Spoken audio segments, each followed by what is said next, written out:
10 IPS 2. Perkenalkan, nama saya Jeriko Sucianto dari kelas 10 IPS 2. Perkenalkan, nama saya Clara Lolembang dari 10 IPS 2.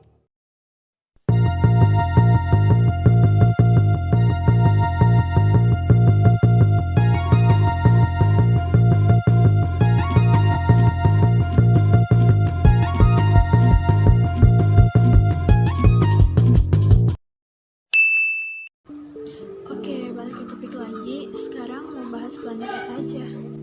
Ya nggak paham aja dibahas dulu. Aku nggak terlalu paham sih sama sejarah Indo yang waktu itu jelasin tentang masa praaksara. Jadi gini, pada masa praaksara, pada zaman Neozoikum dan Kainozoikum, sekitar 65 juta tahun yang lalu, bumi mulai berkembang dan kehidupan semakin berkembang. Neozoikum dibagi menjadi dua, yaitu zaman tersier dan zaman kuater. Zaman tersier adalah zaman ketiga, sedangkan zaman kuater adalah zaman keempat. Pada zaman tersier atau zaman ketiga, jenis binatang besar mulai berkurang, tergantikan oleh jenis-jenis binatang musuh. Contohnya monyet dan kera.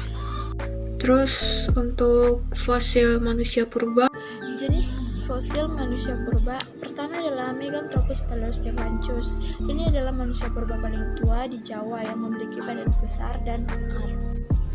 Rahangnya besar, tulangnya tebal, dan keningnya menonjol. Meganthropus paleostefanus hidup kira-kira 2 juta tahun sebelum Masehi. Yang kedua adalah Meganthropus paleojavanus. Dari namanya, manusia purba satu ini adalah kera yang berjalan tegak.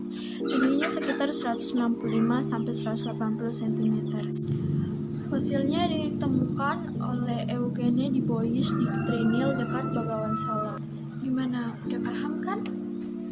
udah, makasih ya, Klar. Sama-sama, sekarang kita lanjut bahas. Aku mau tanya sejarah peminatan nih. Yang bagian mananya, Jer?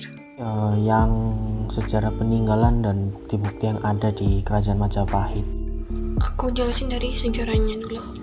Majapahit itu kerajaan yang berpusat di Jawa Timur Indonesia yang pernah berdiri sekitar 1293 hingga 1527 Masehi. Kerajaan ini mencapai puncak kejayaannya menjadi Kemaharajaan Raya yang menguasai wilayah yang luas di Nusantara pada masa kekuasaan Hayam Wuruk yang berkuasa dari tahun 1350 hingga 1389. Bentar deh, kalau bukti-bukti aku cuma tahu 3 aja sih, kayak Prasasti Waringin Pitu, Prasasti Cangu, sama Prasasti Kudadu. Nah, kira-kira ada nggak sih selain 3 prasasti yang tadi ku sebutin gitu? Sebenarnya masih banyak lagi sih, seperti kitab Sutasoma karangan Putan Tular, terus Prasasti Singasari, Prasasti Taji Gunung, dan lain-lainnya sih. Cuma nggak apa-apa sih kalau paham contohnya. Klar, kita lanjutin nanti aja ya, soalnya sebentar lagi udah pelajaran sih. Ya sudah deh, kita akhirin dulu sampai sini. Nanti malam kita lanjut lagi. A few moments later.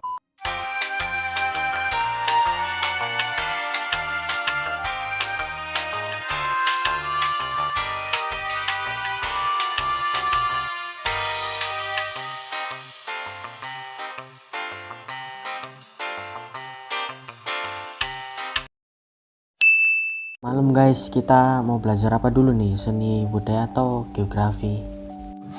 SBK kemarin menjelaskan tentang asal, cara, dan bahan yang digunakan untuk membuat alat musik tradisional. Kalian tahu pengertian seni musik? Oke, aku bantu jelasin sedikit ya. Nah, jadi alat musik ini secara umum merupakan suatu benda yang digunakan oleh manusia untuk membantu atau melakukan suatu pekerjaan dengan tujuan memudahkan. Nah, istilah alat musik sendiri ini berasal dari bahasa Yunani, yakni muse, yang artinya adalah sebutan untuk dewi-dewi yang memiliki tugas sebagai penanggung jawab terhadap suatu seni dan juga ilmu pengetahuan. Nah, untuk itu pengertiannya sendiri. Nah, kalau contohnya aku ada beberapa sih. Yang pertama angklung. Nah, angklung ini adalah salah satu alat tradisional Indonesia yang terbuat dari bambu. Angklung ini dikenal sebagai alat musik yang berasal dari tanah Sunda, yaitu Jawa Barat. Angklung terdiri dari 2, 3, ataupun 4 bambu dengan susunan 2, 3, dan 4 nada. Cara memainkannya pun cukup gampang dengan cara digoyangkan atau digetarkan. Nah, untuk yang kedua yaitu kolintang. Kolintang ini adalah salah satu alat musik tradisional masyarakat Minahasa di Sulawesi Utara. Nah, alat musik ini terbuat dari kayu khusus yang disusun dengan cara memainkannya dengan dipukul. Nah, kalau yang nomor 3, aku mengambil sasando. Nah, sasando sendiri ini alat musik tradisional yang berasal dari Pulau Rote yang berada di Provinsi Nusa Tenggara Timur alias NTT. Nah, sasando sendiri memiliki bentuk yang sangat unik dan berbeda dari alat musik petik lainnya, yakni berbentuk tabung panjang. Nah, sasando sendiri terbuat dari bambu, kayu, paku penyangga, senar string, dan daun lontar.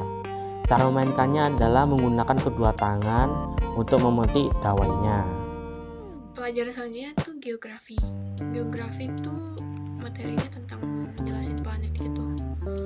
Akhirnya pelajarannya selesai juga. Oke, balik ke topik lagi. Sekarang mau bahas planet apa aja?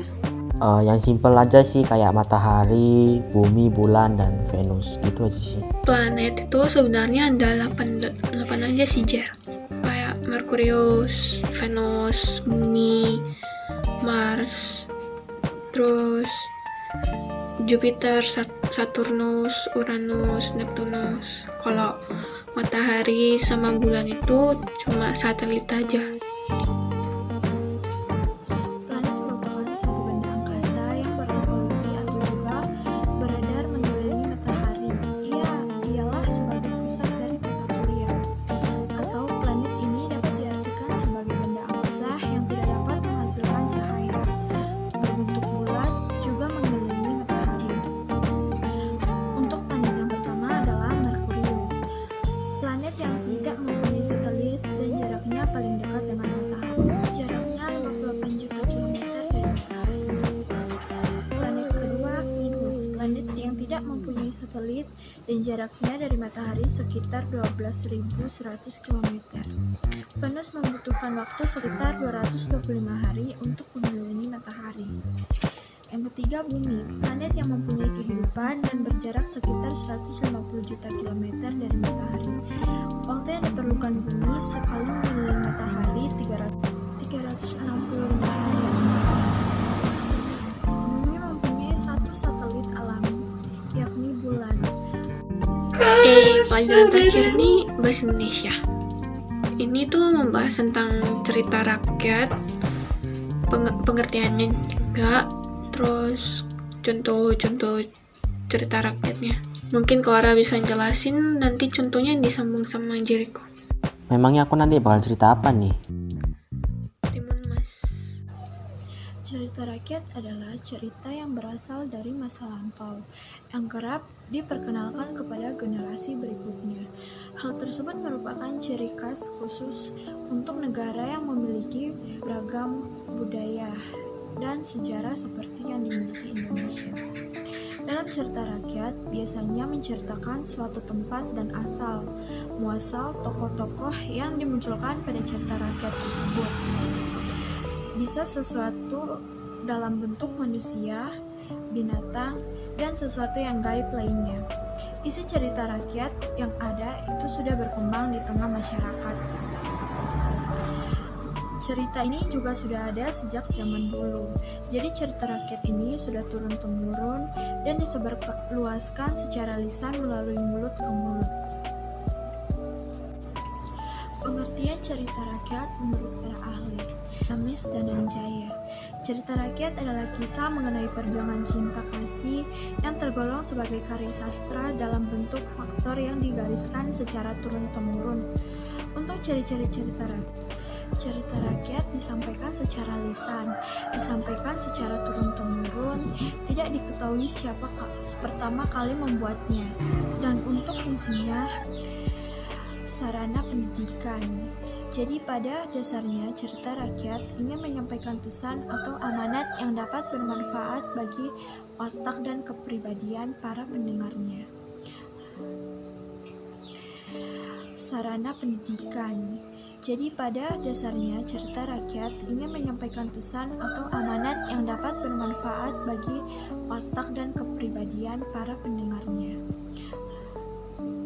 Oke, aku bakal menceritain tentang Timun Mas ya. Nah, jadi dahulu kala tuh ada seorang janda yang bernama Mbok Retno.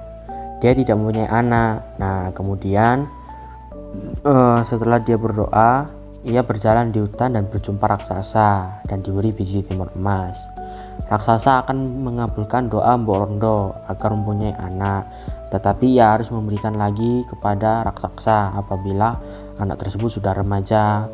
Nah, Mbok Retno pun menyanggupinya. Tak lama kemudian, biji timun emas yang ditanam Mbok Retno berbuah besar dan diberi nama timun emas. Setelah 17 tahun berlalu, dengan sangat menyenangkan, raksasa pun kembali menemui Mbok Retno untuk mengambil timun emas. Hati Mbok Retno pun tidak tega untuk mengetahui anaknya akan segera menjadi santapan raksasa. Ia menyuruh anaknya pergi dengan membawa 4 senjata yang diberi oleh petapa untuk menghancurkan raksasa tersebut. Satu-satu timun emas melempar senjatanya, namun raksasa tersebut masih bisa lolos. Lalu dengan senjata terakhir, timun emas melempar terasi yang seketika menjadi kubangan lumpur. Raksasa pun tenggelam dan timun emas hidup bahagia dengan Mbok Retno. Untuk ceritanya kurang lebih sih segitu, tapi untuk pesan moral yang bisa kita ambil dari cerita timun emas ini yaitu kita tidak boleh mengancam dan berlaku jahat kepada orang lain karena kita akan memperoleh hukuman setimpal. Raksasa yang sangat jahat mendapatkan hukuman dengan tenggelam di danau lumpur akibat ingin membunuh timun emas. Akhirnya selesai juga. Ya, semoga aja sih bisa kalau dikasih pertanyaan sama guru. Semoga aja. Ya udah, kalau gitu aku keluar dulu ya guys.